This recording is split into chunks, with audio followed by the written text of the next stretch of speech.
क्या मेरी तरह आपका भी ऑप्शन ट्रेडिंग में बहुत लॉस होता है? आप डिप्रेशन में रहते हैं और आपको लगता है कि मैं जब भी खेलता हूँ तब मेरा बेड लक होता है। मैं पोजीशन को जब भी होल्ड करता हूँ तो वो ज़ीरो हो जाती है। अदरवाइज़ वो 10 टाइम, मल्टीपल टाइम, 100 टाइम तक चली जाती है। इसका कारण क्या है? क्यों मेरे साथ ही ऐसा होता है?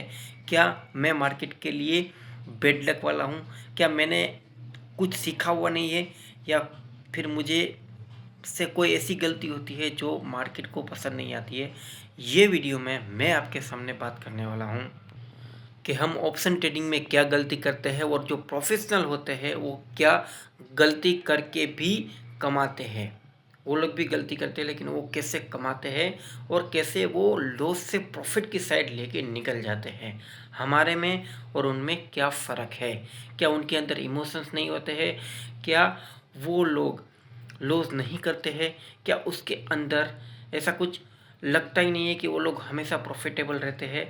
क्या गलती है हमारे अंदर, आज ये वीडियो में मैं बताने वाला हूँ। हम क्या गलती करते हैं ये बताऊँगा। सबसे पहले तो हम क्या करते हैं कि कोई भी सेंसेक्स या निफ्टी चल जाता है ना, तो हम उसके पीछे पीछे भागते हैं कि अभी ये 50 चल का डायरेक्ट ठोको, चलो पोजीशन बनाओ, भले कुछ भी सोच समझ कुछ भी नहीं, डायरेक्टली डाल दो। उसके बाद होता ये है कि जैसे ही हम डालते हैं वो गिर जाता है। ये गिरता ही है क्योंकि ये इमोशन है। हमें डर लगता है मार्केट से कि नहीं, पहले एनालिसिस नहीं करूँगा, डायरेक्ट जब मार्केट चलेगी ना, चल गई ना, उसके बाद ही ठोकूँगा। जिससे मार्केट की भाषा में फोमो कहा जाता है, फियर ऑफ मिसिंग आउट। यानी कि जब ट्रेंड चला गया उसके बाद यहाँ पे पोजीशन डालना और उसके बाद तुरंत तुरंत वो यहाँ पर आपको लूज करके ही जाती है। हर ट्रेडर के साथ है तो 93% ट्रेडर ऐसे ही करता है। लेकिन जो प्रोफेशनल होते हैं ना, वो क्या करते हैं? वो लोग उल्टा करते हैं उसका।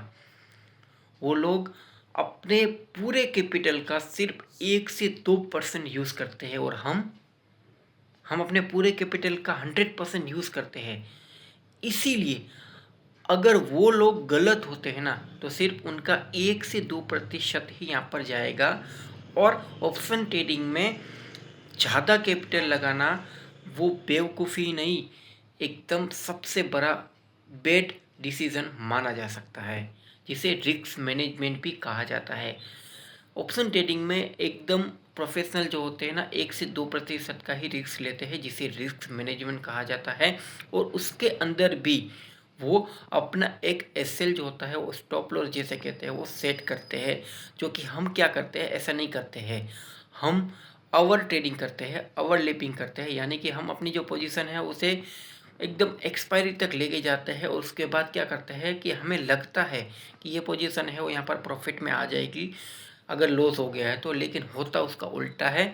और उसके कारण वो पैसा जो होता है वो चलाता ही जाता है और एक्सपायरी के दिन जीरो ही हो जाता है। 90 to 100% ऐसा ही होता है। दूसरी गलती हम क्या करते हैं कि हम ओवर ट्रेडिंग करते हैं। ओवर ट्रेडिंग यानी कि हमें लगता है कि ये पोजीशन चली गई है, चलो दूसरी मारते हैं, तीसरी मारते हैं, चौथी मारते हैं। इसके कारण हमारा जो ब्रोकरेज चार्ज है वो एकदम से बढ़ जाता है और हमारा की जो कैपिटल होता है वो धीरे धीरे ब्रोकरेज की साइड ही चला जाता है।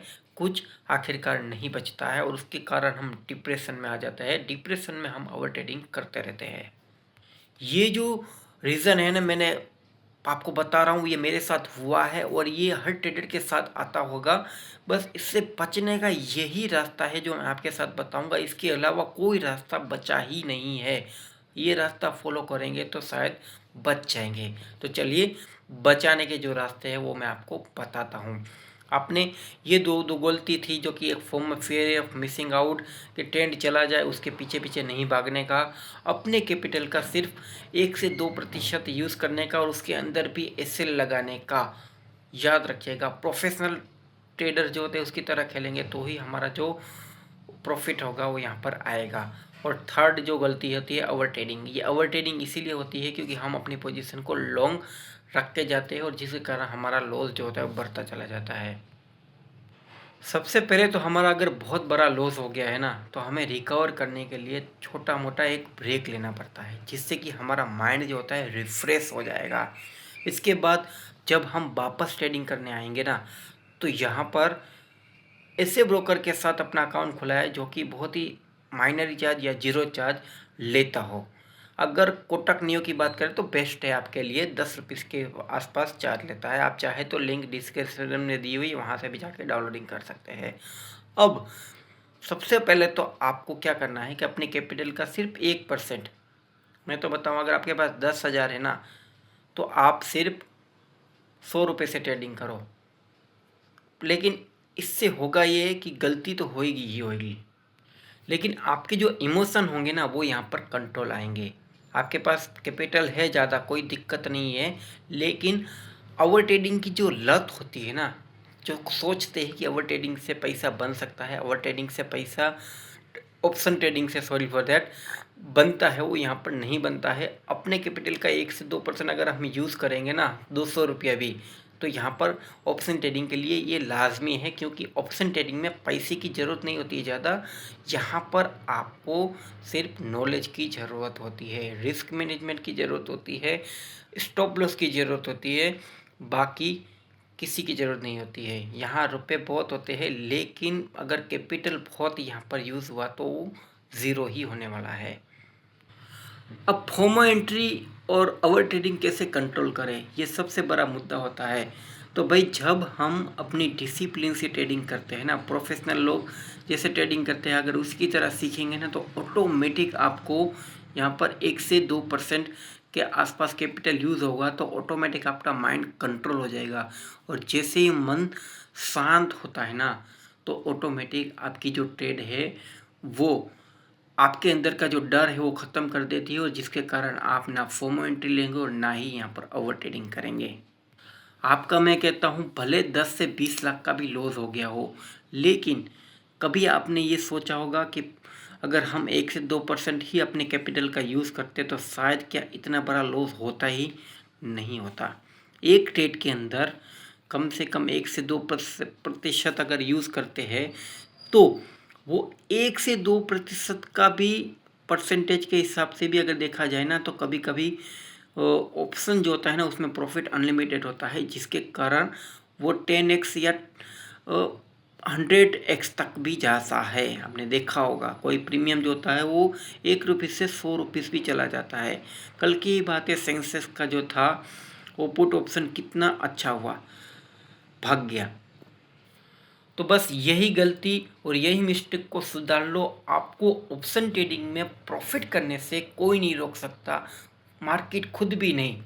बस आपको ये बात का ध्यान रखना है कि कैपिटल का 1 से 2% यूज़ करना है, उसके अंदर भी एसएल रखना है, लो लिक्विडिटी साइडवेज मार्केट में दूर रहना है, वरना वो 1 से 2% है वो भी यहाँ पर साफ हो सकता है। हमेशा कुछ ऐसी न्यूज़ हो तभी मार्केट में आने का, हाई लिक्विडिटी हो तभी मार्केट में घुसने का। हाई लिक्विडिटी हमेशा निफ्टी और सेंसेक्स में 2:30 से 3 बजे शाम के टाइम एक्सपायरी के दिन आती है। उसके अंदर अगर हम ट्राई करें तो शायद मोमेंटम दिखता है, प्लस आपको मंथ के एंड में अगर आप ट्राई करोगे तो शायद वहाँ पर बहुत सारे लोग 1 वीक के लिए इनकी सैलरीज भी आती है, जो मंथली के एंड में खेलने आते हैं बड़े बड़े प्लेयर, वो भी इसके अंदर ऐड होते हैं, जिसके कारण मार्केट में अच्छे खासे मूव्स देखने को मिलते हैं।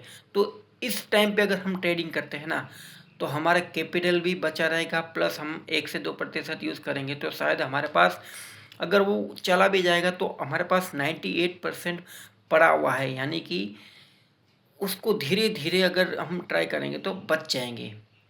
लॉस कम और प्रॉफिट आना ज़्यादा चालू होगा। एक बार ज़रूर ट्राई करिएगा, फिर आप मुझे कहिएगा कि भाई ये वीडियो आपने बहुत अच्छी तरीके से बनाया है। मैं खुद इसके ऊपर काम कर रहा हूँ, इसलिए आपको बता रहा हूँ।